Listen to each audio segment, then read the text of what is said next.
How's it going, guys? Welcome back to the channel, Make Money Trucking.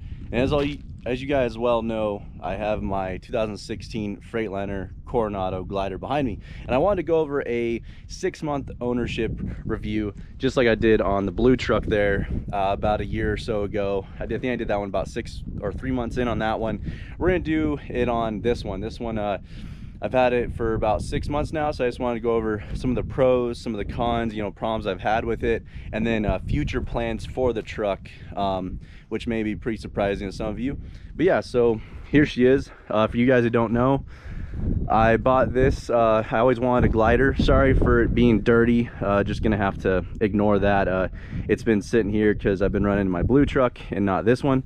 So yeah, basically I bought this truck because I wanted a glider for a long time, because I wanted that Detroit 60 series.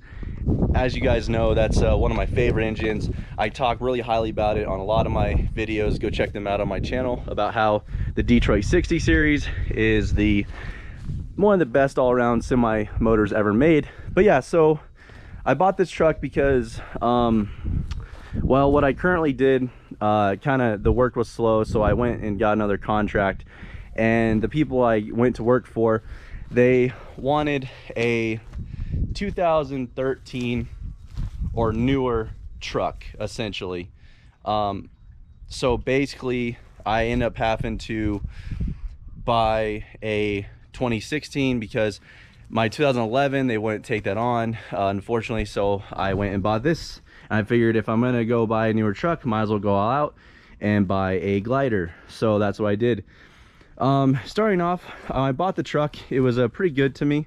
I didn't have many issues. One of the first things I had to go do was I went and replaced the shocks and all the bushings, as you see right there, because it just, it's kind of, when I was driving it, it just felt real squirrely. I was hauling a little bit heavier with it, probably about 90,000 pounds, and it just kind of was getting squirrely a lot. So I decided to do the shocks and then the bushings. And also we had the rear, we had a 3-axle alignment done. We had to shift the airbags, so this airbag was kind of shifted to this way a little bit, so we had to fix that. That was done when we did the shocks and the bushings and all that good stuff. And then I recently did the brakes, which, brakes are a maintenance item, so there's no fault to nobody for that. That just is the way it is. And trying to think of some other things that I had to do to the truck. All right, guys, so I was editing the video and I forgot to mention that we did do the fenders on the truck. It had those full piece fenders, and we had to they started breaking and cracking, so we actually went and replaced those and made sure that we replaced them with those half fenders or quarter fenders you see on the truck now. So I just want to mention that before I forgot while I was editing the video, that we did do the fenders as well. You guys can look at a video in the past and see those full fenders to see what I'm talking about, because they were breaking and whatnot. So yep, but back to the video. Windshield, and I had to put the wet kit on. Don't mind that. We're just draining it so we can take it off and use it for another truck once it gets here in a few months. But yeah, so basically the truck's been pretty good to me for an operational standpoint, but the only issue I had with it is I got called back to the oil field, and we haul big tankers. So hauling the big gasoline tankers with this truck, it did okay, but it just felt like the suspension just wasn't up to par, in the rear end, it just kind of felt like I was overloading it. It's got plenty of power, don't get me wrong, the truck has plenty of power.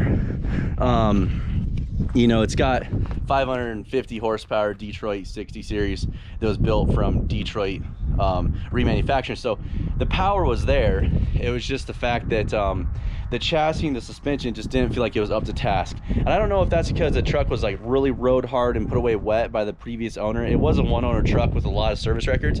I don't know what he was hauling. Maybe he was hauling some really heavy stuff, so that's put a lot more strain on the chassis and suspension, to where when I try to haul a little bit heavier with it, it kind of just doesn't really act accordingly as it should, or doesn't feel solid. Like the my heavy spec Coronado here, if I put a 3-axle trailer or even a 4-axle super tanker on it, it doesn't mind. Like, it doesn't feel like it's overloading the chassis, or, you know, when you go to turn or slow down, you know, nothing's shimmying or shaking. But with this guy, for some reason, it was just kind of shimmying and shaking. And this is more of a road truck. You know, this truck isn't meant to go on the dirt out here. You know, kind of more of off-road trucking. This kind of what we do sometimes out in the middle of nowhere on dirt roads. So that was a little bit of a downfall with it, is that it's not meant to haul the heavy spec applications that I do on and off-road. This is meant for, you know, a highway hauler. So but other than that, I haven't had any issues with the truck. Trying to think if I have had any. I replaced a wiper switch and did a windshield on it. I might have already said that, but other than that, really haven't had many issues with it. Trying to think if there's anything else that I did that I'm not remembering. You know, aside the alignment and whatnot. But so the pros is that for hauling like normal weight, like I'd say 80 to 85,000 pounds, and if you're gonna have to go through some up some mountains or, you know, some steep grades, this truck will do the job. It's got plenty of horsepower for that. But as far as like hauling heavy spec on the dirt, it's not really meant for that. And unfortunately, that's what I do. But, you know, I love that part of what I do. I don't want to be, you know, on the highway all the time, so that's good. But yeah, so the truck has been fairly good to me. We had to redo the wiring on the right hand side. Some of the marker lights went off.